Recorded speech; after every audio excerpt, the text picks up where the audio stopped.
Wait for it. Wait for it. Who am I? You sure you want to know? What does that make us? Sidekicks? It's the Trusty Sidekick podcast with your hosts, Jay Washington, Bobby Hill.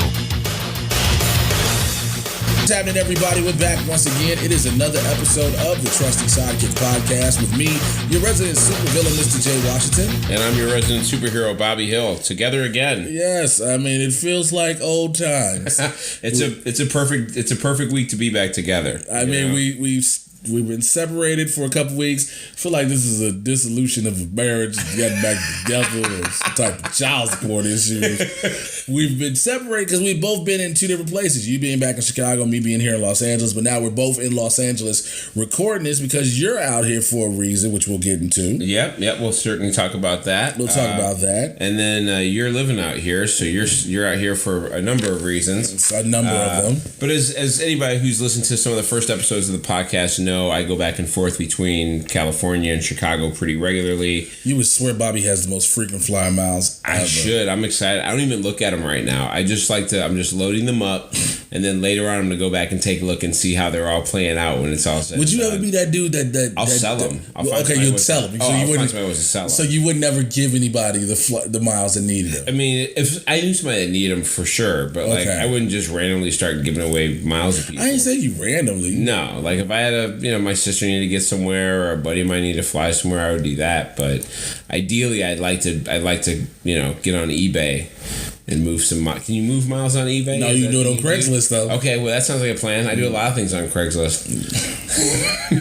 I don't even want to bring that down. But other than that, how was your past weekend? It's been good, man. It was fun. I was in Chicago. The snow wasn't that fun, but I did some fun shows. I did. There's some fun little alt shows that are out there that some people don't know about. Like I did PH Theater on Wednesday, which was a fun show. So they brought the showcase back. Yeah, the showcase is back. It's on Wednesdays now, which is cool. Kenny's running that with Jamie Jirac, Kenny Metroff, and Jamie Jirac are running that, which is a fun show. Is it weird for me to say Jamie's super cute? No, she's an attractive person. She's very cute. Kenny's a nice looking guy too. You can say that about Kenny. I'm not going to say it about any dudes ever. I mean, I'm comfortable with my sexuality, but I'm not going to say that's a cute looking dude. But Jamie's so cute. This is about chicks with glasses. Here's the thing. She's very nice, and she's a sweetheart. She writes great Star Wars erotic fan fiction. And makes her a winner. Yeah, she told a great story. It was a very hilarious story about, I think, a love between R2-D2 and C-3PO. It was hilarious, dude. It was so outstanding. I'm sorry. You had to be able to see my face that I made when he said that. I was like, who? It was so outstanding. You just sent a million people going to hunt for Jamie Jirac. Star Wars. Anybody who's into Star Wars and erotic fan fiction or both, I think I did. Or now, we're sorry, Jamie. We apologize now. No, do we apologize for giving them more publicity? Maybe not. But Andy Fleming closed out that show. It was a super fun show to be on. And then I did a show in a tamale place on Friday. But it's not. It's like an art spot that sells tamales in it without a tamale guy coming in. It's weird. In Chicago, they have tamales are Spanish food. If you don't know, it's Mexican food. First of all, some people don't know what tamales are, dude. We broadcast internationally. This is true. We have people. We have people in Russia. There's got to be somebody in Russia. I keep forgetting. No idea what tamales are. What is tamales? It's delicious. It's Mexican food. It's very tasty. Anyway, I did a show there. Mona Bernstein runs that, and her and Gia Claire run that, and that's a good show. Gia wasn't there, but that was a very fun show. Ricky March was there. I think I did about 25 minutes of sweet hot material there, which was good. I didn't know what you was about to say. I wasn't sure for a minute. What 25 minutes of sweet hot loving. And then I got some good news for us that we're going to announce here in a second on Saturday night. And then got out here, and this week I'm out here because I'm doing the San Diego Comedy Festival, which kicks off in earnest tomorrow, and I'll be on stage at least Friday night at the 9:30 show. So if you're in San Diego, you're in Chicago, you're not going to make it. If you're in Chicago, come on down. If you're in Chicago, get on a plane and get your butt down here. But if you're in San Diego this upcoming weekend, This is the end of January. Come on out to the 9:30 show. See me. I'll high five you. We'll talk about the Trusty Sidekick t-shirts that are probably going to be coming out real soon. Yes, those should definitely be coming out soon. Yeah, probably within the next 3 weeks or so, we'll probably have Trusty Sidekick t-shirts. Damn right. So that's a cool thing. Then we're both developing the same Trusty Sidekick joke. What about your week, man? What you got week was pretty cool. Sunday. What day is it? Okay. I'm sorry. Don't judge me. Sunday now. Bruh, don't judge me. It's been real crazy, man. I got a chance to showcase at the Improv in Hollywood for the Booker. Excellent. Which was a great time, man. I got a lot of positive feedback from him, which I was grateful for. I was on stage. I did some shows. I was just everywhere. Like, because I haven't been in one place, man. I did a lot of great shows. I was in Venice. I was in... It's the joy of this place, man. You can be everywhere. Be everywhere. And I've been doing a lot of shows, just meeting a lot of great people, connecting with a lot of people. It's just been amazing. It's been an amazing and fun time. I will say this, though, thus far. It's weird for me. I was telling some people... everybody I know that I see, they got something going on. Right. And it's like, yo, what about me? And then everybody has to remind me, dude, you just got there. Shut up. Right. I'm like, look, I don't know about y'all, but I have to, I have to keep myself, I'm like, yo, I need to make something happen. And it's like, I'm doing different things, but I always want to do more than what I'm doing. Yeah, and it's going to be like that. I mean, you're always going to want to do more than what you're doing. Hopefully, you're never going to be satisfied with what's going on. But for sure, this is a place where you kind of just have to realize that it's going to be when it's going to be sometimes, Yes. But there is a good thing about it. Some people hate that. Some people don't like the idea that everybody's trying to get somewhere artistically here. They find it to be troubling that so many people are seeking to find their break artistically. But I kind of like the idea that there's that many artists out here trying to pursue a thing that's a passion of theirs, if they're genuine about it. Obviously, there's people who aren't very genuine who are out here doing whatever, just trying to find a quick path to making a bunch of money or whatever the case may be. But you find a lot of people who are really just interested in making good art, be that musically or comedically or whatever the case may be. So... All right, so speaking of comedy, let's get into our pretty much big announcement before we get into breakdowns and recaps and all other good shit that we do. Yeah. Because we don't want to sound... First of all, thank you again. I'll say this every single week. Thank you to everybody who has downloaded, streamed, listened, shared, rated, subscribed, everything to the podcast, man. You are the reason that this announcement is able to be made. Absolutely. We now have a new home. Yeah, a new home. We haven't moved there yet, but within the next week or two, we will finalize the move. We've been in talks for this for a while now, and we can officially say that the Trusty Sidekick podcast will be joining the Laugh Factory podcast network, which is amazing. For those who don't know, the Laugh Factory being a legendary comedy club started here in Los Angeles, which has locations in Chicago, Phoenix, Arizona, Scottsdale, Arizona, Nevada, Reno, and Las Vegas. So it is known. Long Beach. It's known worldwide, pretty much. They're in Nashville, I think. There's a Nashville Laugh Factory. See, that's crazy. It's everywhere. And now to be a part of that podcast network, which has so many other great comedian podcasts on it, it's an honor. And, we definitely are grateful for this opportunity and to reach a new listenership on top of what we already had. So we're very much appreciative for that. I will say that for a fact. So that is a dope thing ever since it came out and it came official for us. I've been super excited. I've been waiting to put the news out. Yeah, and here's what it means for you if you're a listener. Obviously, being able to be connected to a company as awesome as the Laugh Factory does a couple things. For one, it means we get to have more people listen to our podcast, ideally, which is cool. But for the listener, that means that hopefully we will, ideally, we'll end up having some more access to being able to get some great interviews with cast members and comics that you might be familiar with, or comics that are on their way up, or people that are involved in the production of these shows. Or even comedians that are just fans of these shows as well. Just fans of the show as well. Because we now have a bigger platform to be able to reach out to people. Yes. So, the odds that you'll catch us at a local Comic-Con or a local Wizard convention or long story short, C2E2 convention, expect to see a lot more of us everywhere. The goal is to do, you hear of a lot of live podcasts happening at these Comic-Cons. The goal is to do a live Trusty Sidekick at least Every single one. Wherever they'll have us. Every single one. So, like, because they're right now, Heroes and Villains is going on the East Coast. Right. And a lot of the stars could make it out because of the snowstorm that they caught. So, but again, we're expected to, have, with us being a part of the Laugh Factory and the Laugh Factory trusting in us and believing in us, to be able to make it a great expansion on both ends. So we're super excited and super proud to be a part of this partnership. And it's just going to be something phenomenal going on forward. So if you live near the Laugh Factory, go and support them because that's how you'll help support us. Yeah, I'll definitely say. I mean, both of us have performed at the Laugh Factory. I regularly in Chicago. I'll say this: Laugh Factory is, especially the one in Chicago. It is primarily focused on supporting and promoting great Chicago talent, and you will see some of the best in Chicago, if not the best. There's no argument about it because if you're not one of the best comedians, you'd be on that stage. Yeah, point blank. It's a major club, and it's time for them to have a big explosion. And speaking of which, having a big explosion this week, all over. Hey man, this was awkward as shit for this transition. That's a great segue.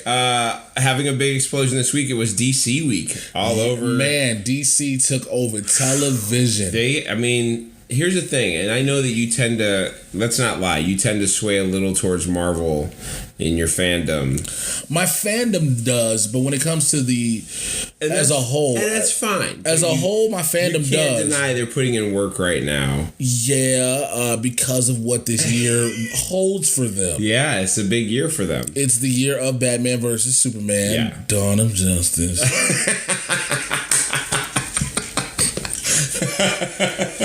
If you, again, I can't. Also, that's another thing that's going to start coming with the Trusty Sidekick, the live video streams of these too. Yeah, we are going to add some live video here. So we'll have it where, because there's a lot of times there are reactions that come between Bobby and myself, and you can only imagine what we're looking like at that point in time. Well, the videos will help to integrate that for you all. I know you're dying to look at us the whole time. I know you're just gonna love it. You're just gonna fucking love it. But yeah, DC, I will say DC is, because this is they have two major movies coming out. Yeah. Batman versus Superman, Dawn of Justice, which is that's the one you're concerned about. It's the precursor to the Justice League movie that they have 2017. Yeah, and they did again they next showed a lot of year, footage. not 2 years, next year. Whereas again, you got a 2-year break when it came to Avengers movies, and Suicide Squad comes out in August.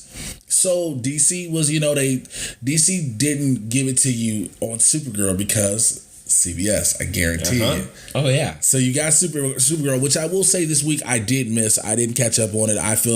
I'm sorry. I've given the show a chance. I've followed it. I thought it wasn't going to last past episode 2, and it's made me get into the show. It's good. It's good. This week's episode was really good. The episode was kind of focused on Supergirl trying to get Hank Henshaw to kind of use his Martian Manhunter powers again to gain access to Max Lord's lab to find out what they're working on, what Kryptonian stopping weapon Max Lord was working on, and then Hank Henshaw gets in there and then can't really control his mind reading powers and kind of hurts a guy there, and now it all ends up on camera. Max Lord finds that information out. In the meantime, Wynn's dad, who happens to be the toy maker, escapes out of jail, and there's a long drawn out sequence there with Supergirl trying to find a way to stop him. The dad's trying to lure Wynn in the whole time to try and pull him back because it's his one kid. There's a tender moment between Wynn and Supergirl in the story where Wynn finally kisses her. He finally goes in for the kill and kisses her, but it's based off of a really, really wild premise, which is my dad became a bad guy because he held his emotions up and bottled them in all the time, and I feel like I'm worried about becoming something like him if I keep mine bottled up all the time. So I'm gonna kiss you now, and if I get rejected, then I'm gonna start killing people. He doesn't say it, but you would assume that that's ideally the thing that could happen. I just had that disgusted face when he just told me, because now I'm gonna watch this and literally go, oh yeah, like basically Wynn's a creep in the making is what I got out. That's what I got out of this show. He's a creep. In the meantime, Alex tried to keep Max occupied while Martian Manhunter was doing his thing, and it ended up backfiring. because Max Lord has cameras everywhere. And so the way the kind of show ended out, they ended up getting through the episode. They caught the toy maker. Wasn't too big of a deal to catch when it finally came down to it. But the reality is that Max Lord has been spying on Alex the whole time and knows that Alex and Supergirl are sisters. And so that's how it closes out. And so Max has way more information than he should have. And I don't know if you remember in the comic books at all, Max Lord's story came to an end because at some point Wonder Woman ended up breaking his neck. That's so I'm not sure if there's a potential to adapt any portion of that story here at some point, but Max obviously already has too much information about these two people. Like, there's no way this continues on with this working out well this way. So is he is he the potential big bad for this season? You know, I think he is, in a way that Berlanti and those guys like to do it, in which, you know, the kind of like the way Merlin was in season 1 of Arrow, where he wasn't like visibly a bad guy. He was kind of a behind the scenes, slowly making some things happen. Then all of a sudden he's got this earthquake machine he's going to level the city with. You know what I mean? And I think Max Lord has that same potential, where you see these seepages. You know that he's not all the way on the up and up, but yet he can't. But yet, you know, he seems like he's trying to do the right thing, but you can tell he goes a little too far with all the stuff that he does. And I think that's probably going to turn him into the bad guy for the season. Okay. I think he's a much bigger issue than dealing with, you know, the stuff going on with the Kryptonians. I don't think that's as big of a... I think that's easier to quell week in, week out than what Max Lord's kind of building up. Nice way to use that. It's easy to quell. You got to quell stuff sometimes. Now, they're going forward with it. There's the episode for The Girl Who Has Everything. It's an adaptation of the 85 Superman comic. Yeah, there's an 85 Superman comic that was called The Man Who Has Everything, or For the Man Who Has Everything. It was an interesting comic. They've basically feminized it for this version. It's an upcoming episode. I think it's coming in February 8th, I think, is when this episode is airing. Right after the Super Bowl. Yeah, right after the Super Bowl. And so basically the storyline is a parasitic alien is going to trap Kara in a dream world where her home planet was never destroyed. So her friends have to find a way to save her life because she's trapped in this dream world where her family is alive, she's home, and so obviously that's the perfect place for her. She'd never want to come out of that if that's the case. They've got to find some way to get this parasite off of her, which is an upcoming episode that we've gotten some info on. Okay, so that's February 8th. Yeah. And the reason that being because they will be off February 15th for the Grammys. Yeah, the February 15th show is not going to be on because the Grammys are going to be on, so they've got to give something big in there. Yeah. And then I think before you know it, you're going to probably see Bizarro show up. Yes, I heard. There's a lot of people set to, that are set to come. Silver Banshee's supposed to come around, right? I think that's someone who's coming too. I mean, there's a load of people that are coming in here. So I remember we talked about that around episode 2 or 3. Yeah. Well, around 2 or 3 we discussed that. Yep. So you can go back to listen to There's a lot of good characters. There's a lot of good characters coming in. The DC world is getting their...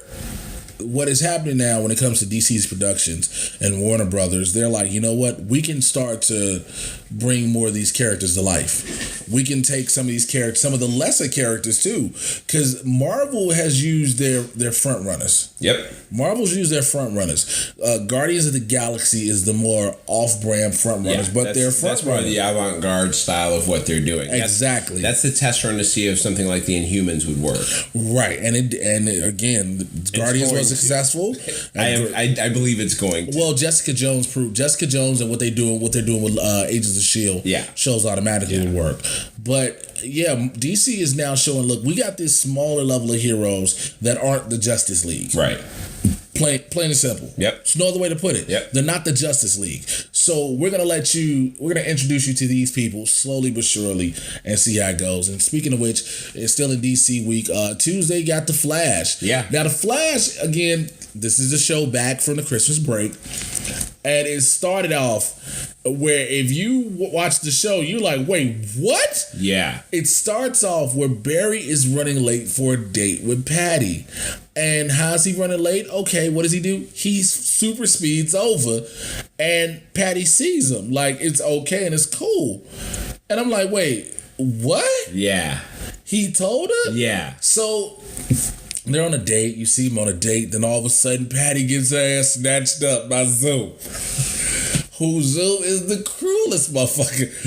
He's all like, I wonder sometimes what Zoom is doing the rest of the time though, because he runs at super speed everywhere he's going. So obviously he's got more time than most people have. Yeah. And then he'll just disappear for days and weeks on end. What is Zoom doing then? Zoom probably owns a Domino Pizza on Earth too. Okay. You got to fund this criminal operation. Fastest. He probably delivers quick. Man, his motherfucker. Like his app tracker is bananas. Like, yo, my pizza just left. Zoom is making your pizza. Zoom is at your door. What the fuck? Like, so he owns a number of Domino's enterprises, and that's how he funds his lifestyle. And he even owns rival Papa John's on Earth too. Zoom is so fast he can own just delivering pizzas all over the city. I have your pizza. What? Did you want pepperoni? It's really the perfect undercover job for a speedster, right? That has to be it. Just food delivery. Just food delivery. But what if the speedster got hot? What if Zoom smokes weed all day? That's the only time he's really slow. I mean, he looks like he smoked something. Like, probably he's done the upgraded version of Breaking Bad Crystal Meth. So Zoom holds Patty off a ledge, and then Barry's like, no, and he drops her. Here's the funny thing I was talking to somebody about, which you might agree with me on this one, Bobby, and you listeners might too. Zoom seems like an asshole entity, right? Yep. You know what I see would happen? If we wait, because Barry wakes up, it's a dream. Right. Zoom drops Patty. Barry goes to speed down. Zoom is faster. Right. Zoom grabs her, runs her back up, drops her ass again. Could you imagine the constant the chasing back and forth? But no, could you imagine being Patty just getting picked up, drop? Like, at some point, you just want to have a heart attack and end it. I don't want to. You do. I will say this: while I was watching it, Zoom appeared to have a jawline. Yeah. And he had a jawline that looked very similar to someone. Who? It was a jawline that looked very similar to Barry's dad.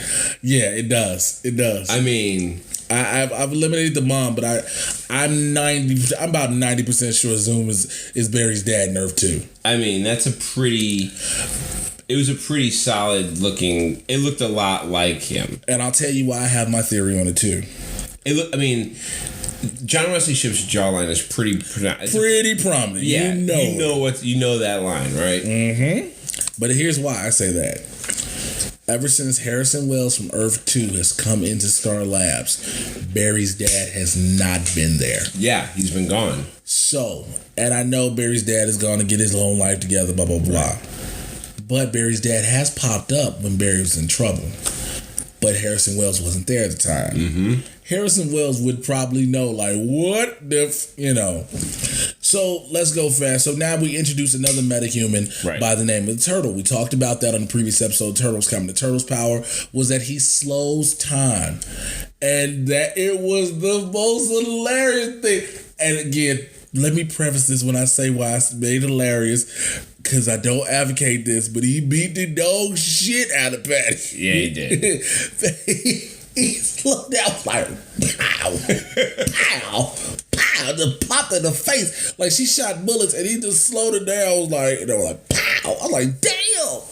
The special effects in this episode are really good. Yes, the slowing down the speed. Being able to, like, the combination of what was going on, the slowing down, and then when, like, you'd see Barry start to kind of break through, and then he'd, like, push harder. Yeah. And it would slow down even more, and you could see that kind of, like, that release of the slowness. That, like, how when you look into a fan. Yeah. And it's moving fast, but it looks slow. And it was like, really, really good. I like that. Now, they did another angle, too, which is the whole Joe and Wally. Mm-hmm. Joe found out about his son, and he met him. It's cool because Joe didn't have anything to do. And he just chilling. I'm going to take my son around the office to meet my boss. And my boss is going to put me on a pedestal and say, your dad's a great detective. And my son's going to shit on all that real quick. Like, he ain't that good. I was like, oh. Well, there isn't really anybody like that on The Flash right now. There isn't anybody who's kind of like got that rebellious spirit who's part of the team. You know what I mean? And they're not being heavy-handed with it with Wally. They're, he's into fast cars. He obviously is he's a little bit of a risk taker. But there's nobody, the way that Colton Haynes' character was kind of like that in Arrow, where he was kind of like the guy who would just go out and just run wild into the streets of trying to solve a problem. I think Wally West is kind of being set up to possibly be that kind of a character on this show. I'm still wondering, how are we going to see him become Kid Flash? Do we have to wait an extra season? I'm not sure. Because we know that's what he is. Right. It's Wally West is Kid Flash. We see the struggle in the relationship between the two. Yeah. I would say the way they layer stories, there's a good shot that he could go the rest of the season and not end up. That could be a cliffhanger, if anything, versus, something towards the end of the season and not kind of like when we saw how Barry gets struck by lightning. Right. Some towards the end of the season, something happens to him. Right. Okay, I can see that. He can have his own issue that goes on that creates something like that. I agree with you on that. So I like where the story's still developing. Everything is still growing. Patty leaves though. Now here's the thing. That's a big deal at the end. Yeah, because Barry was about to tell her like, "Yo." Well, I thought it was neat too that like Patty and Iris get together and have that conversation of like trying to figure it out. And Iris was this person who didn't know shit about what was going on. Almost all season 1, Iris is just. She was oblivious, yeah. And so I thought it was interesting that Patty finds her to be the one to be like, yo, can you give me the lowdown on what's going on? And, Iris knows more about Barry than anybody. So for her to turn around and give that back. I also thought it was neat how Barry was the only guy who didn't know anything about the turtle. Like, no clue. Everybody else just like... He was like, yo, what the... He was like, yo... Even Iris was in on that one. She was like, yeah, the turtle. I wrote about him a few times, like... You don't know about the turtle? I was like, what the fuck? And then even Cisco was like, you know what, it's like Cisco's been working on this for months. Do you think Patty's gone for good? No, because she becomes a stalkerish type Mrs. Flash. And I want to know how that's going to play out, even though, we have to have the introduction of Scott Evans, Tone Bell. Right. Her having a new relationship. Because we know from the newspaper article, she becomes Iris West Allen. Right. Iris apparently marries Barry in a timeline of some sort. Well, it's that same time. It's that timeline. I don't think it's changed much because, again, that's not a paper. Remember, in season 1, that wasn't a paper from Earth 2. Right. That was a paper from Earth 1. From Earth 1. That was the Infinite Crisis angle. But, we'll just be interested to see what happens as it goes further. So, we get to the end of the episode. Zoom is obviously still out running around. But Eobard Thawne is returning. Finally, we said we was going to get him back. Yep. Eobard Thawne, the Reverse Flash, comes back. We go back in time to when he, in 1970 or whatever, when he gets ready to kill Barry's mother. Mm-hmm. So, and it just leaves us there. Like, here's the question. It's like, is this the same timeline? That's the big question we got to find out. Is this him in this Earth, or is it Earth 2? That's the big question we got to find out. So there's a lot of stuff hanging out in the balance there. And I think, again, this is similar to the way that Arrow built its world up also, where there's layers to what's going on there and figuring out where exactly they want to go. But they've got some open angles here. Zoom isn't a constant threat every episode. Like this episode, Zoom was not the threat. This episode, it was a regular... just a regular meta-human procedural story that they had to figure out. Speaking of the regular, Harrison Wells from Earth 2 is just as an asshole as Harrison Wells from Earth 1. Don't tell her. Yo, hey, bro. He was like, hey, bro, you kind of... He listened, though. Barry listened. No, wasn't that? I'm talking about when they finally caught the turtle and he jammed that thing in his hand. Yeah, well, he's going to sell him out somehow, right? He has to, because he's trying to... He's going to sell him out. He's going to sell him out with the whole sappy line, I did it to save my daughter. Bullshit. I just want to save my daughter. Yeah, so whatever. So let's go to Wednesday. Wednesday is Arrow. Return to Arrow. Everybody was on a bigger cliffhanger of that than they were on The Flash. Arrow's the one everybody's concerned about, right? Yeah, because... Arrow's the show everybody's concerned about. Arrow's the one that's been around for 4 years. Arrow's the one that has the Which one more year they go into syndication? I jump into. Arrow's the one that's been... Arrow's the one that set the tone for all these other shows. It's the Arrowverse. They call it the Arrowverse. And this show was another... This was an interesting interesting mix of things that were going on, because obviously you've got the aftermath of Felicity getting shot, which is going through multiple surgeries. She survives, which we knew was going to happen. Thank you, Australian TV trailer. Yeah, she survives. We knew that was going to happen. They keep saying she's not going to be the Oracle, but she currently doesn't have working legs. Here's the thing. I thought about that. So for those who know the episode, saw what happened. Felicity is shot up by members of Hive while they're in the limo. Right. They do various surgeries, and it comes to find out the damage to her spine was irreversible. Right. And she'll never walk again. Right. Then they wanted to have a second opinion, and that was the second opinion of the doctor. Here's the reason I say that I doubt it. Ray Palmer. Ray Palmer exists, and Ray Palmer still cares about her. And nanotechs that saved Ray Palmer's life, of course, can fix her spine. Of course, it can. So that's why I'm like, yeah, she can be back on her legs again for sure. She'll be back on her feet. And they'll be like, "It's a miracle! It's a miracle!" Could they just dip the lower half of her body in the Lazarus pit? What? That seems reasonable. They're not right? dead. They could dip her like a donut. They could. I don't want to record no more.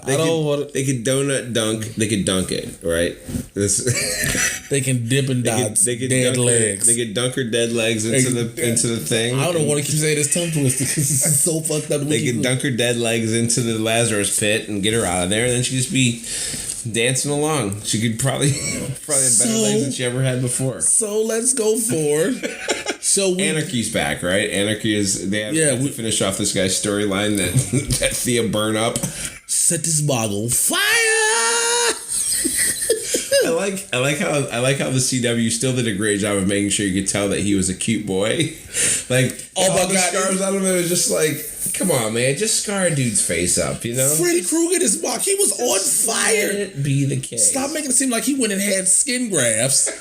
like no, he's just gonna put a little scar here, put a little scarf there, gonna add a little tissue here. It was interesting though. They couldn't figure, like, even he was kind of commenting on how like they couldn't figure out what they wanted to do with him. Like, are you guys killing me? Are you guys taking me to the cops? No, I don't care. Let's get on the fact that the show starts out after that with Oliver almost going back to being season 1 Arrow. Oh, he's just throwing people off buildings. I was like, kill every motherfucker you see. Do it. It's great how they're like. It's great how throughout the process people are dying, but not directly. not his fault. So it's perfectly okay. Like, I punch you and you fell off the building into a bunch of electrical wires. Nah. I mean, I didn't know the electrical wires were there. It's a very... So we have all of that. Again, you bring up the guy, the anarchist, who was burned by Thea, and Thea's still trying to figure out how to handle her bloodlust. Right. He's chasing Dark. He's catching Dark quicker than they are. Yeah. Like, he got the end. Yo, he laid out members of Hive. He's got the end. Which they still never told you how he got in. Right. Which that is an interesting thing. Like, what was his connection to Damien Dark? And see, here's how... And why does he know how to use a Sazukan? Yeah. That's the 3-way nunchuck. Yeah. Like, I know the name of it because I trained a little bit. Look at you doing words. Yeah.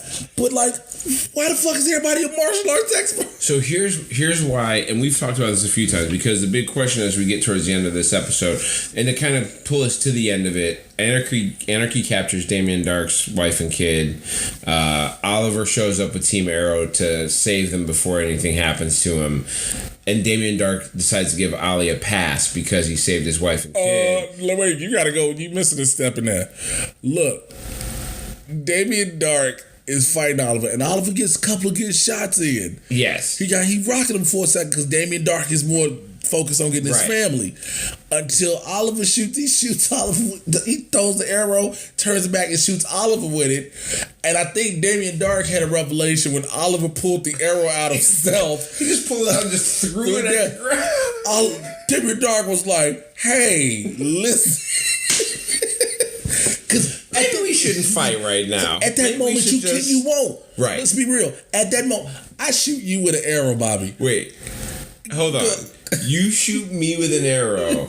I stop the arrow. I sling it back at you with no weapon, just my magic dark hand. And then I pull the arrow out my arm and just look at you like, bitch, what? I'm probably done fighting for the day. Let's just call this quick break up. Probably done fighting for the day. You know what? We're going to go ahead and go about business. You know, you say my kids, it's cool right now. It's cool. We can. I got a cup of coffee with your name on it. Right.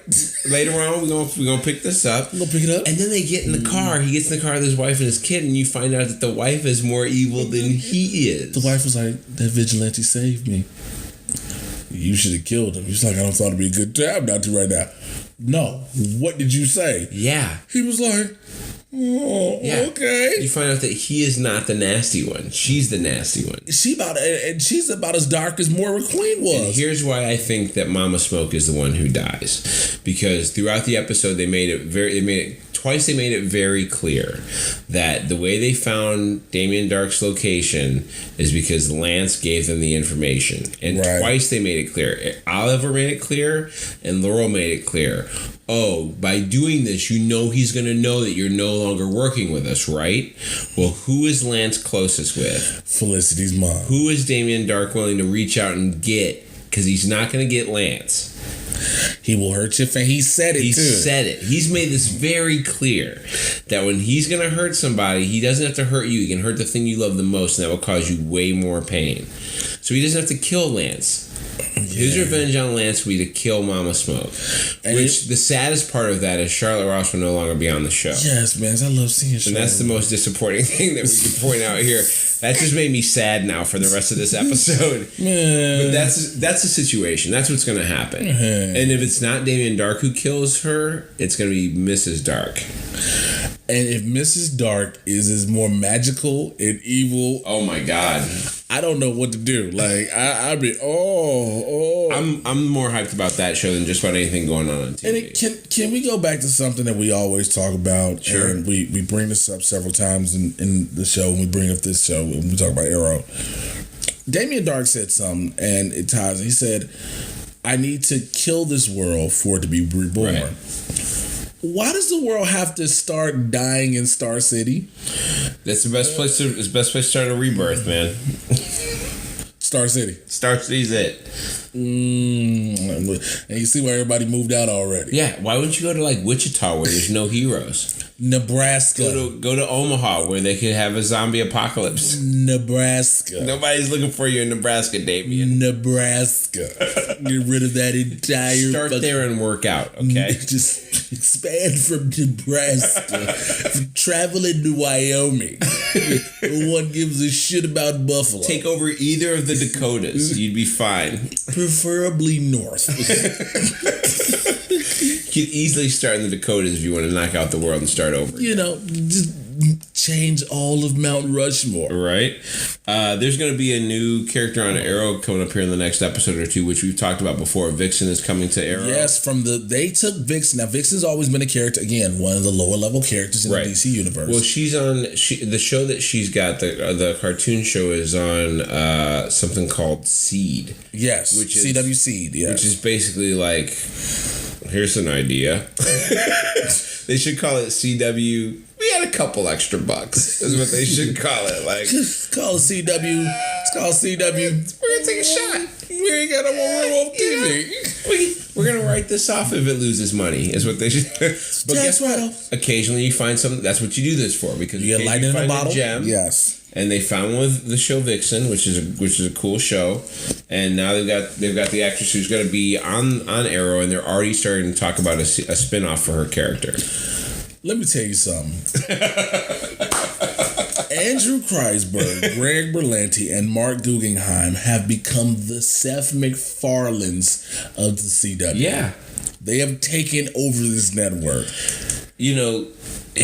This is a good opportunity for them because they've got a character that's done well as an animated show. They've obviously got an actress that they like in Megalyn Echeniwoke. Yes, did I do that right? straight off the top of my head, I just want to. I feel like a champ. I just want y'all to know. Right. He didn't read it all shit. He Nope. said it. I was like, and I looked Jay dead in the face the whole time because I just knew I was probably fucking that up. But I'm pretty sure if I wasn't close, I should at least get points for being somewhat close. You get points for me. So anyway, hashtag. They like her so much that they're already talking about a spinoff for her. And I think the idea of a woman of color led show as a superhero is as like you've won the diversity campaign. I'm sorry. The way you've won the diversity campaign. It's so funny because we recorded this after the whole boycott the Oscars bullshit, and then listen, the Emmys are a whole different story, you know. What?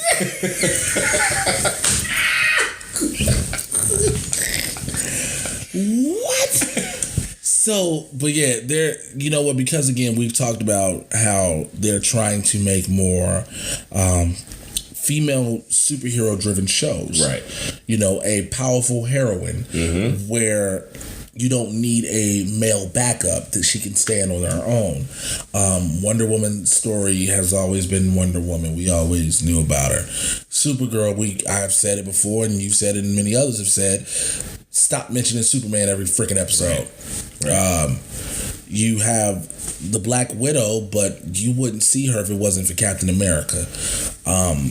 Scarlet Witch, you don't see her unless you see her brother, Quicksilver. Who does that leave you with? I'm telling you, dude, this is a character that doesn't have much of a history, so there's not a lot of shit to fuck up. She can create her own kind of like storyline as she goes along. Yeah. She's not, I mean, nothing against Supergirl, but she's not blonde hair and blue eyes. So she's got probably some other things that go on in her life that are probably not the same things that a blonde hair, blue eyed girl has. What if she be the first superhero with like baby daddy drama? Like, I know she. Why she gotta have baby daddy drama? Because I'm just saying, like that's cool. Yes. G. Even if she was Hispanic, I would still say it. Because you said non-black. Any young woman without a lot of money, that's a potential issue right now. So, well, a lot of them know about the Plan B pill. Right. Anyway. Shout out to the Planned Parenthood. Wow, I went there. Regardless, Vixen looks like a show that's going to be coming out at some point on the CW. Yes. Which is excellent. Couple other notes. I want to make an apology. I think I want to make an apology. So I read an article. It was actually written by Rob Ricken over at io9.com, which is a cool website. We occasionally will grab pieces of information here or there that help us out along the way with our podcast from there, because they cover a lot of this stuff too. But Rob Ricken has an interview with a gentleman by the name of Armin Kevorkian, who's the executive director and creative supervisor at Encore Post Productions, which is the VFX house that does all the effects for all of the shows, not just Flash or Arrow or Legend of Tomorrow, but also does Supergirl. And they all work on the same stuff. It's not like they don't have a Supergirl team.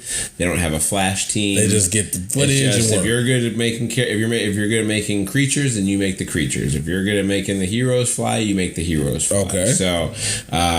So I know we've had some discussions about how Supergirl's CGI is worse than the rest of them. I would be willing to bet that it's probably... Now I'm a lot more willing to bet that the problem is that Supergirl is just a show that's too in light.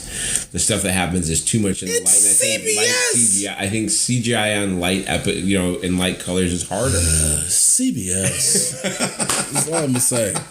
I'm gonna stick with that. It's CBS. We didn't cover Legends of Tomorrow. We got to talk about. We were about to get. I was letting you finish. Legends of Tomorrow finally premiered. Yes. It is the show that is the spinoff of both Flash and Arrow. Right. It follows a team, a really weird blend of heroes. If you will. I was surprised they call it Legends of Tomorrow. I thought they were going to call it Leftovers of Tomorrow. Leftovers of yesterday. Yesterday's leftovers is what they. It has the White Canary, right? Because diversity. Shut the fuck up.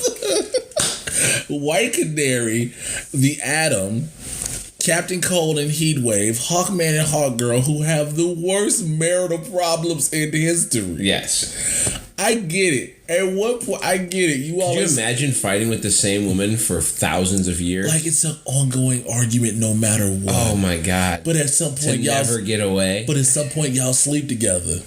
Once in a while. To never get a. That's the toughest relationship ever. And you think your parents together for 45 years is tough? Try 4,000. Try 4,000 and then having to go back and meet your son, who's a grown man, which happens in the episode. Who's a granddaddy. Your son, you're 27 and your son's a grandfather. And then, of course, number 7 and 8. Professor Stein and his boy Jefferson toy, Jackson and his boy toy, who he Cosby's to get on this mission. So Rip Hunter gets his family killed, which is they kill his kid like right off the bat, which is like shoot his son in the face. This show's been on for. I was like, oh, here's this cool new show. This is like a cool family type of show. Or we're gonna kill kids in the first 2 minutes. Awesome, this would be great. Everybody go to bed. I'm watching this alone. Face. So that happens. Rip Hunter lies to the time people and is like, I'm just gonna take one of these time machines and leave out and go collect these 8 cats and go on a mission. So he finds them and he gives them all the option. And Jefferson Jackson, who is half a Firestorm, is like, I'm not down for this. He's like, bro, I got a life. And by the way, isn't he like 20 years old? No, he's like 19. Right, so Stein gives him alcohol, which, first of all, breaking the law. Breaking the law. Second of all, roofied him. He totally Cosby'd him. Totally. Hit him with the Cosby, and then he shows up at the spot and is gone. He wakes up going to 1975, which is not a way anyone should wake up. Also, you collect 8 heroes and the first place you're going to is 1975. There's probably some better moments in time you could probably take your 8 heroes and get some work done. Well, they had to because the reason they went to... You are such an asshole. Like, sure, Vandal Savage is bad, but, maybe a Hitler along the way. Maybe you just knock off a Hitler. Why does everybody want to stop Hitler first? Like, hey, look, I'm not advocating... As a person who's Jewish... Yes, part Jewish, I understand. I'm not where it's like I'm advocating keeping Hitler alive, but there's a bunch of other people, everybody just say, look, Hitler. And it's the thing, they're non-Jewish. Well, like, we could find that guy, and then we could find, like, the first guy who is like, hey, you know what we should do with these black people in this continent? Oh, we should hit them in the face. Let's find that guy. We should hit them in the face with an axe. But they don't do that. They go to 1975. No, we're only concerned about Vandal Savage. We don't want to stop the Holocaust, slavery, none of that. Just get Vandal Savage. That's as comic booky as it gets, right? Right. No. Don't you want to change the tragedies of... No. We just need Vandal Savage. Yeah. We just want the immortal. So they don't even face Vandal Savage in this episode. They go back to 1975. They talk to Hawkman and Hawkgirl's kid from the 30s, who's now an old man in 75. His grown man son. the grown man son. He's a grown-ass man son. So they had a grown man son who's there with them. My black son. They don't let the wildest animals out. They make Heatwave and Captain Cold and White Canary chill back at which I love it. I'm not gonna lie. I love it because like White Canary, she's an alcoholic now. She loves to get crunk. She gets Jessica Jones style drunk. Yeah, she gets hammered and then she fights. Like she gets drunk. But the Hawkman Hawkgirl, here's the thing. They decide whether they wanted to go or not. And the way they figure to come to a decision is a fight in the living room, which is if Carter tells her, if you beat me, we don't go. If I beat you, so basically what we found out is the deal. If we're gonna fight in our own living room over whether we're gonna go or not, we might as well go because I'm not gonna want to clean this shit up afterwards. Yo, you don't get it. We basically advocated domestic violence because it was if he won. Well, he won, obviously. Yeah, he obviously beat the shit out of her. Like he hit her with the mace. Well, maybe that shit's different in Egyptian times. Maybe that shit's legit. Good. I'm sorry. That's the first time I've used that word for podcast. Hey guys, Jay, who happens to be black, said the N-word, so get over it. I think it's the first time I said it on the whole. But I will say this though. I thought it was gonna look super cheesy, but I knew what I was getting into. Right. I knew what I was expecting with the time travel aspect. I do struggle with the limits of what the main part of the ship looks like. Like when he tries to go from a different timeline and he moves that lever where you still see the base of it moves like an old gear shift. Yeah, you're lying. We didn't think about that. That basically looks like the gear shift on an '88 Toyota Celica. Did you catch on the fact that Gideon is the computer? Mm-hmm. Gideon, who was created by Barry Allen, who was used by Ebar Thawne. So I was like, same Gideon. Same Gideon. So I was like, okay, again, this show is the bind between the two shows. Right. I will be excited next year if please let this show last for the triple crossover. Right. I don't even know if you want to call it a crossover. Like, I don't know how this would work, but there's gonna be some fade ins and fade outs. Obviously, it has to be. But here's my only issues with the show. I think Arthur Darvill's portrayal of Rip Hunter is a little overdone at times. When he's just like, "You're not just heroes, you're legends." It's like, come on, B. Like, nobody would listen to you say that and think that you weren't. I'm mad the way you say it. Some type of juice, man. Like, hey, fam. But, he had dog, to pump, are you drunk? But he had to pump it to me like. But he had to pump it up to them because he ended up killing all their hopes and dreams. He did. So you got to look at it. Yeah, he did have to hit him with the hammy ass cheesy. You're legends. Because then he turned around and hit him like, "Hey, ain't none of y'all shit. Listen." Nobody gives a fuck about none of y'all. Yeah, he has to tell them that they all were basically insignificant, even as heroes in the timeline. Like, nobody cares. You never accomplished anything of any value. Which is sad to say because the Atom becomes a part of the Justice League. And is obviously the shittiest part. The worst thing ever. Just not very good at it. But Kronos, who obviously goes back in time to find them, and that causes Rip Hunter to have to relay that he didn't really get okay to go out and find these guys. He just kind of pulled them together because they were insignificant and figured it would be okay to just pull them into this issue. And then they have to again make a decision as to whether they're going to stay or not. And they all through their own course of their own action. Well, that's because Hawk Girl and Hawkman's old ass man-son dies. Yeah, well, man-son dies, so they have to stick it out because they have to get revenge for man-son. And you know what's fucked up is they gonna travel through time. They gonna still run into their old ass man-son. How many man-sons? How many times are they gonna run into the life of? Here's the question: how many times are they gonna run into themselves? Right. Because again, they've been around over 200 something years or whatever the case may be. And if you're going back in time, you've got to run into yourself a few times. Can you have a Morty? You can't see yourself. You'll be with a black woman. So it basically ends with them deciding to go off and try and hunt down Vandal Savage. And we know we're going to go 19. We're going to go to what was it? They went to World War I. Right. Yeah. Yeah, they're going back to World War I now. Which again, Casper Crump is Vandal Savage. I like it. He's awesome. I'm into that. So, dude, we've spent. I just want to say this. This is probably going to be the longest podcast we've recorded. Yeah, well, we're gonna save Agent Carter for this week because you're not caught up anyway. First of all, more than just we got all Marvel news we have touched. Well, here's what's gonna happen. I'll give you this one piece of information about Wonder Woman, which is Connie Nielsen's been cast as Hippolyta, which is a great cast. I love Connie Nielsen. Okay, but we still have another major bit of because there's two major parts of DC news before we even touch. See, DC Week. Basically, what else you got for DC Week? Hit me off with some info. The Suicide Squad trailer. The trailer is out. Yeah, the new trailer. I'm not gonna lie. I am so sold on this movie. Right. You know what? I was skeptical with it. Right. I was super skeptical with Suicide Squad. Mm-hmm. I was super skeptical. It's first thing first. Will Smith is Deadshot. Right. But for him to be Floyd Lawton and still be like, when they opened up the jail cell door and he was like, "Bring it on," and they beat his ass out. But the best part of that entire trailer, Captain Boomerang sneaking to have a drink while they in the middle of a firefight. He like, man, fuck.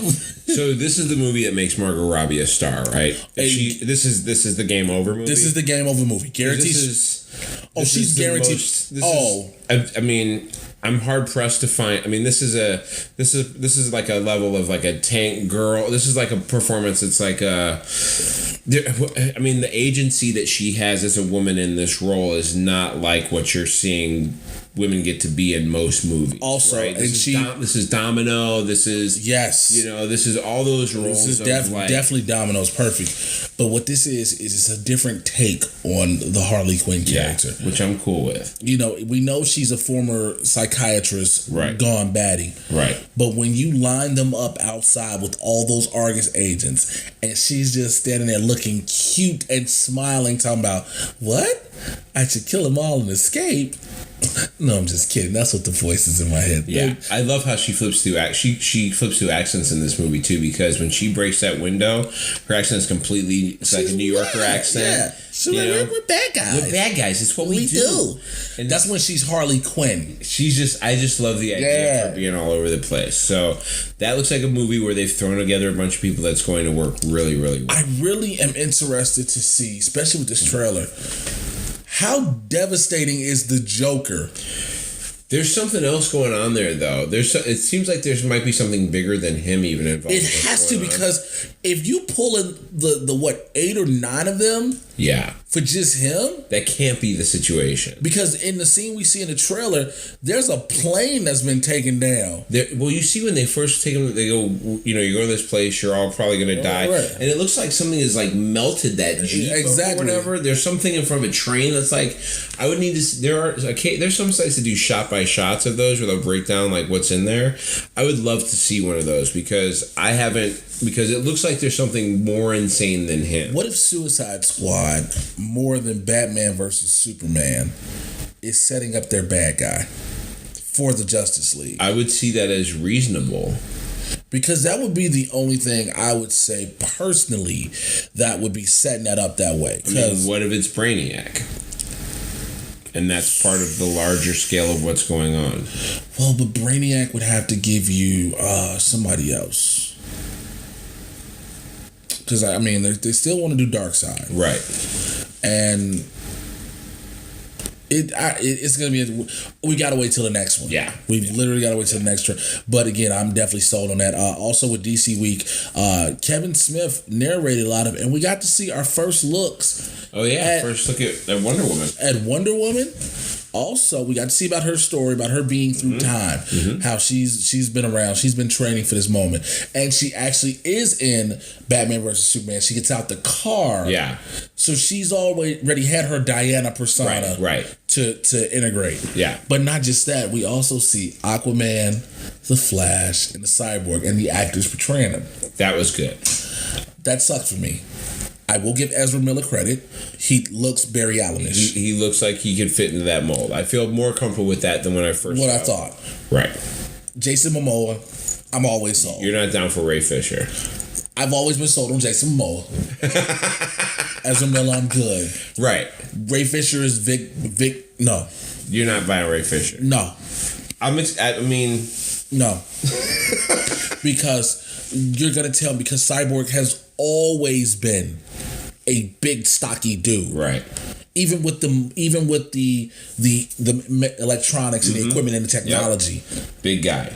Now we're gonna get an average looking cyborg. So an average looking cyborg. Flash has always been average size, so he gets older and starts hitting away. By the time he comes out, he's gonna be that small of a guy. I mean, this is a guy who's 6'3". I don't give a piss. There's 6'3" basketball players who are still skinny as shit. True. He's not a small guy, though. Have you looked at him? No. No. I mean, he's not a little dude. Who are you looking for? I mean, what size guy were you looking for? Me. I mean, this dude he's big enough. Me. You're a different kind of a big. What the fuck does that mean? I'm sorry, this got real. You're a different kind of big. That guy looks like he could be Cyborg. I guess. He could. We're looking at pictures of Ray Fisher now. Ray, I think you'll be fine. I think Jay is hating. I'm I'm not. Yeah, I am. Shit.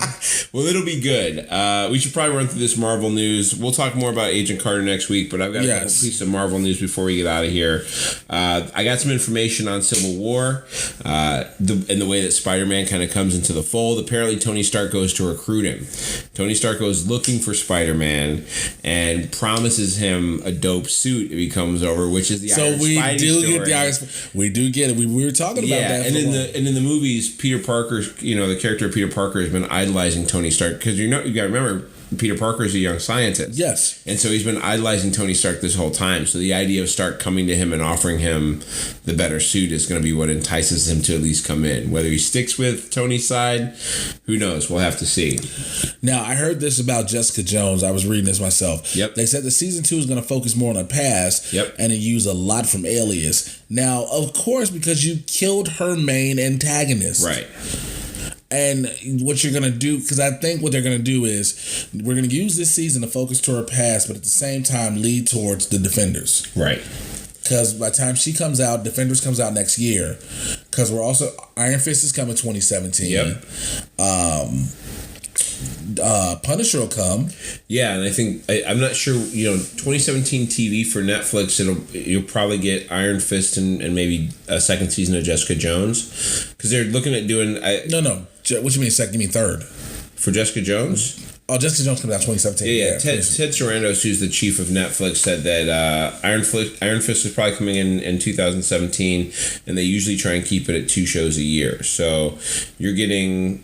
Oh, you'll get Luke Cage next year. Yeah, that's what I'm saying. It's too many. Yeah, you'll get Luke Cage and Iron Fist. You're going to have to get to 3 at some point then. Yeah, you're going to have to because... You're not going to wait 2 years to bring on Jessica Jones. And again. Daredevil. Yeah, you have to bring Daredevil back. You see what I'm saying? Have to change. Because especially you're going to have all 4... Because you're going to have 4... Ted, what are you talking about? And then you're going to have... Right. You're going to have 4, then you're going to have Defenders. Yeah. Ted Sarandos may be out of his mind, I don't know, but he's the chief of Netflix. So. Now, I've heard this about Captain America. They said there are 2 funeral scenes. We talked about this on a previous episode. Right. They said there's a death scene, though, involving Scarlet Witch, War Machine, and the Falcon. They shot 3 separate death scenes. Death scene. And one of them is an actual death scene. Right. I think I know which one it is. I think so too. I think it's War Machine. Yeah, he's the expendable one. He's the expendable one. You can have him be. You can have anybody go in the War Machine armor. And you can have Scarlet Witch be hurt in a way that's bad or whatever. Maybe her legs get.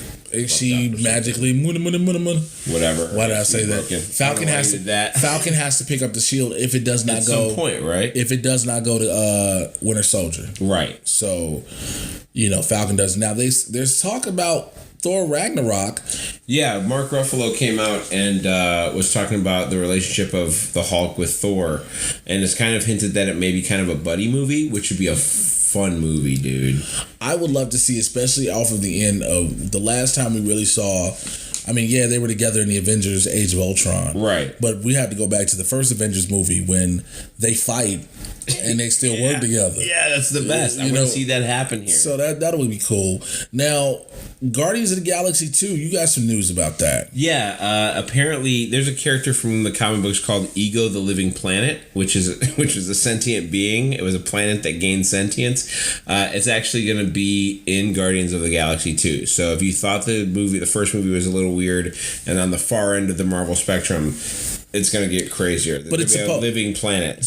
But Guardians is allowed to do this. Of course. Guardians is the only one. I mean, granted, we're talking the Marvel Universe. Of course. Guardians is the one that's allowed to do it. Yeah. And nobody showed Del Toro. Nobody showed Del Toro. No collector in this one. No.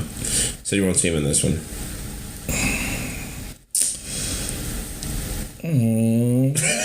I'm sure they'll have another surprise in there, though. Because I like seeing. Because I want to know what we're gonna do with Howard the Duck. Hopefully nothing. Hey, don't you ever fucking... Have you seen the original Howard the Duck movie? Yeah. Did you not love the Duck titties? It is not terrible. Go back and watch it again. It is not. It doesn't hold up, man. Okay, first of all, Jeffrey Jones. Look, I am one of the Disney already has a duck. His name is Donald. I am one of the dog overlords of the universe. Howard, he's in my brain. Oh, man. Oh, well, This will be just my podcast once Jay dies. So you'd love that. It looks like we made it. We did it. This is probably our longest, but it's not bad considering everything we had to cover. We had to cover a lot. I mean, and there's still so much more we could have covered. Look, I'll say this before we end anything. Yeah. Ryan Reynolds needs not ever do anything else ever in life. This should be the only thing he does, right? Outside of being Deadpool. He should just be Deadpool all the time. He's doing commercials for different countries in the Deadpool costume for their holidays. Yeah, it's the best. This is what he should be doing until he's dead. Look, we need to burn every single copy of Green Lantern that ever happened. Yeah, you want to talk about somebody who wants to make people forget that he did a movie. Well, here's 3 movies he has to make him. Green Lantern, X-Men Origins Wolverine, yep, and Blade Trinity. What I want to see is I want to see Ben Affleck as Daredevil. I want to see Ben Affleck as Daredevil fight Ryan Reynolds as Green Lantern. That's what I'd like to see. I think that would be the most horrible thing you could ever put together. Because even remember the CGIs when they did, Batman versus Daredevil, whatever their new, or Batman versus Deadpool, their new characters is fine, whichever way you want to do it. No, as a matter of fact, there's a superhero beatdown. Yeah, that Batman versus Have you never seen superhero beatdown? No, I've seen superhero beatdown. I'm just saying I'd like to see. Have you seen the Batman versus Deadpool? No, I'd like to literally see Ryan Reynolds dressed up.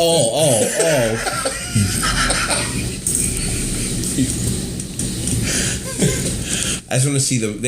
One of them deserves to at least be a little beaten up over the fact that they chose to do those first movies that they did. Well, Ben Affleck was going to do whatever he was going to do. Right.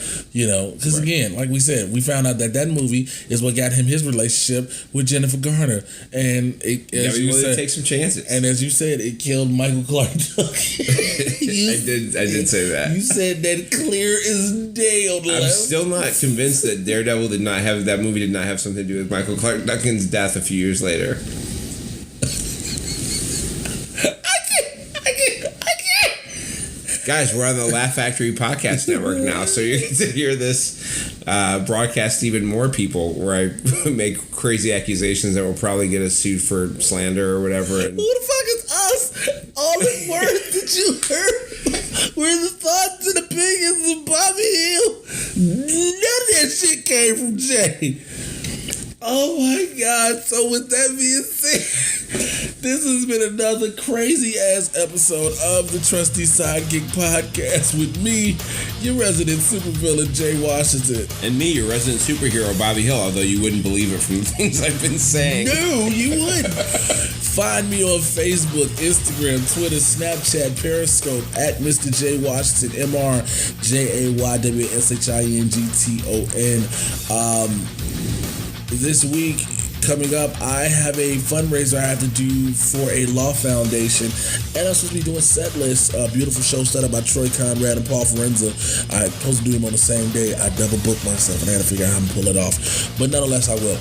But that's what I got going on, so find me there. You can find me at Mocha_Jesus on Twitter and Instagram, and then Bobby Hill Comedy on Facebook. And I'll be at the San Diego Comedy Festival all week, so come on down and check that out. And of course, you can find the Trusty Sidekick on Facebook at Trusty Sidekick Podcast, and you can find us on Twitter at Sidekick Trusty. And that covers everything we got. I will have the email set up for us officially pretty soon, because we're going to need that definitely. So we are up out of here, man. It has been a ball, and we don't know how the hell we keep saying some of the shit we get away with. I don't understand it all. But we will holler at you guys next week. Make sure you go and rate us and like us and subscribe on iTunes. And again, we got a new home, so this is going to be great. So we will holler at you guys next week, and we'll be recording together again. Yep. Which is cool. All right, y'all. We out of here. Peace.